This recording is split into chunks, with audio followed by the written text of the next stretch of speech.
मैं आज आपको स्टैटिस्टिक्स के बारे में बताने जा रहा हूँ। स्टैटिस्टिक्स हमारे लिए बहुत ज़रूरी है। चाहे आप 10th में हो, 11th में हो, किसी में भी हो, इकोनॉमिक्स ले रखी हो या मैथ्स में, 10th की मैथ्स में भी है स्टैटिस्टिक्स। स्टैटिस्टिक होता क्या है, जब हम एनालाइज़ करते हैं, वो हम मीन में भी कर सकते हैं, मीडियन में भी कर सकते हैं, मोड में भी कर सकते हैं। मीन क्या होता है, जो एवरेज निकालने के लिए, मीडियन क्या होता है, जब मिडल ऑब्जर्वेशन निकालने के लिए, मोड क्या होता है, जब मैक्सिमम फ्रीक्वेंसी निकालने के लिए। मीन जो है वो 3 तरीके से हम निकालते हैं, डायरेक्ट मेथड से भी, एज्यूम मीन मेथड से भी और एक स्टेप डेविएशन मेथड से भी।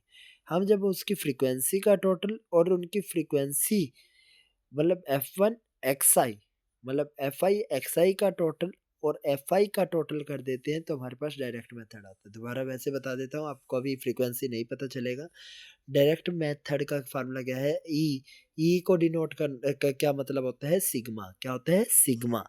जो ई होता है उसको क्या बोलते हैं, sigma. Sigma FI XI upon में सिग्मा FI। ये किसका मेथड है, डायरेक्ट मेथड। मैं आपको निकाल के भी दिखाऊंगा कि डायरेक्ट मेथड कब लगेगा।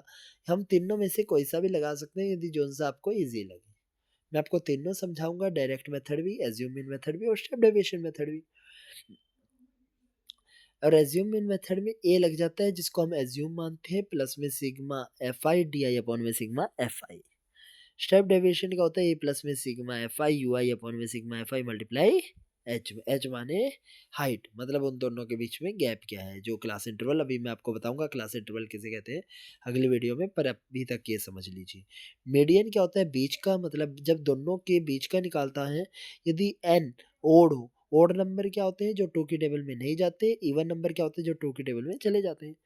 यदि ओड है तो n+1 बाय में 2 करके करेंगे। इवन नंबर होगा n/2 प्लस में 1 कर देंगे। मेन मीडियन का फार्मूला क्या होता है, जब क्लास इंटरवल वगैरह दे रखा हो तो l प्लस में n/2 minus C F upon में f मल्टीप्लाई h। मैं l और सी एफ के बारे में भी, फ्रीक्वेंसी वगैरह का मैं आपको सारा डिटेल में बताऊंगा। एक बार यहाँ तक समझ लीजिए कि फार्मूले हैं क्या। मोड क्या है, एल प्लस में F1 माइनस F0 अपॉन में 2F1 minus F0 minus F2 multiply H। ये मोड का फार्मूला है क्लास। यहाँ तक आप समझ लीजिए, मैं आपको अगली वीडियो में मैं आपको कंप्लीट मीन के बारे में भी बताऊंगा। Okay class, have a nice day, thank you.